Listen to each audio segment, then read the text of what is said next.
Week 4 just wrapped up. I said it right that time. And I had myself a pretty nice week, going 11-5 on my picks. But now it's time for Week 5.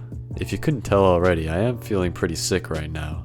But I'm still trying to get this video out there because I'm just such a hero, an inspiration, just such a man of integrity.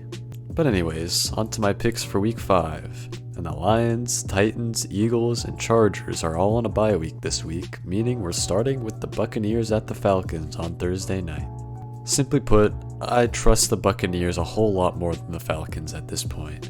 It's easy to forget that the Falcons are really a couple fluke plays away from being 0-4 right now.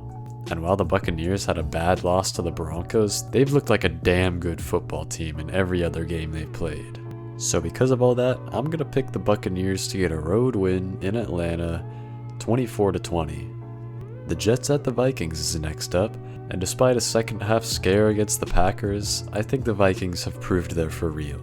As for the Jets, well, they've done the opposite. I'm just not convinced that the Jets are a team that can make a run for the postseason. I wasn't super high on them before the season started, and their play on the field certainly hasn't helped that stance. I'm going to go with Minnesota to pick up a 26-20 win against the Jets. Now for the Panthers at the Bears. This is not a very interesting game in my eyes. Both teams look a bit better than they did at the start of the year, but that's not really saying much, and I'm not really all that impressed with either of them. The Panthers have looked a lot better ever since Andy Dalton took over, but I'm still going to go with the home team here. I think Chicago wins 23-20. Now for the Browns at the Commanders, and the Commanders are looking like one of the biggest surprises in the NFL so far, whereas the Browns, well, they look pretty bad, to put it bluntly. I think the Commies keep their win streak going with a 27-23 win at home. Next up is the Dolphins at the Patriots, and this game is genuinely so gross that I hardly want to talk about it. The Dolphins are anemic on offense without Tua. The Patriots are anemic on offense because they're the Patriots. This has the makings of one of the worst games of the year. I'm going to say the Patriots take it 16-9. Now we've got the Colts at the Jaguars.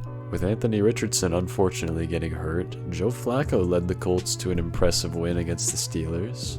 And the Jaguars, while being much more competitive, still wound up losing to the Texans. However, I am actually going to pick the Jaguars to finally get their first win of the season.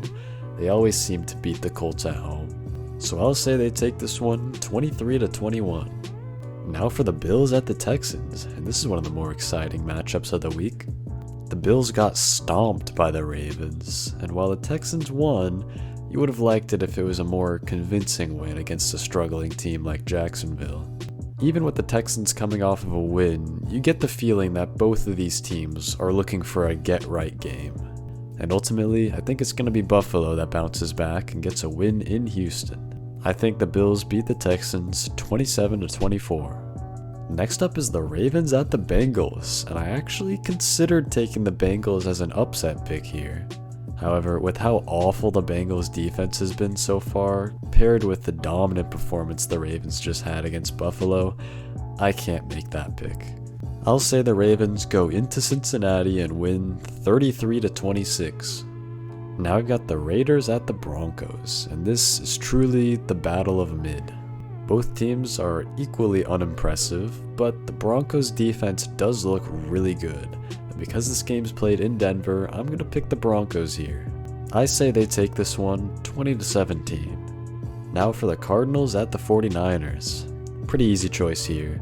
Ever since demolishing the Rams, the Cardinals have fallen back down to earth the last couple weeks. I think the 49ers take care of business here and win at home 30-17. Next up is the Giants at the Seahawks. And unfortunately, my Seahawks' terribly injured defense got diced up by the Lions tonight. I mean, seriously, our entire starting defensive line was out.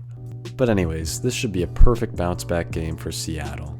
I think the Seahawks do what they're supposed to do and mop the floor with the Giants 27-16. Now for the Packers at the Rams. And the Packers really struggled in the first half against Minnesota, but they came back and made it a game. As for the Rams, if they couldn't even beat the Bears, I don't think they beat the Packers, even at home. I'm going to take the Packers for this one, 27-21. Then on Sunday night, we've got the Cowboys at the Steelers, and this is a classic matchup. This is a bit of a tough pick, but the Cowboys really don't look that impressive, and the Steelers' defense, outside of that Colts game, has been dominant all season. On top of that, Justin Fields has been playing alright, and because this game's in Pittsburgh, I'm gonna give the edge to the Steelers. I think they win this one 23-20. And finally, we have the Saints at the Chiefs on Monday night. The Saints are coming off of a disappointing loss in Atlanta, in a game where the Falcons didn't even score a touchdown on offense. And it won't get much easier for them this week, taking on the undefeated Chiefs. Although with the injuries piling up on offense, the Chiefs don't look like the same juggernaut they were for the last couple weeks. However, I still believe in the Chiefs to take this one at home, 24-20. And there's all my picks. Thanks for watching, and remember to like, comment, and subscribe if you enjoyed. And since this is still a pretty new channel, I'd really appreciate any feedback you can give me.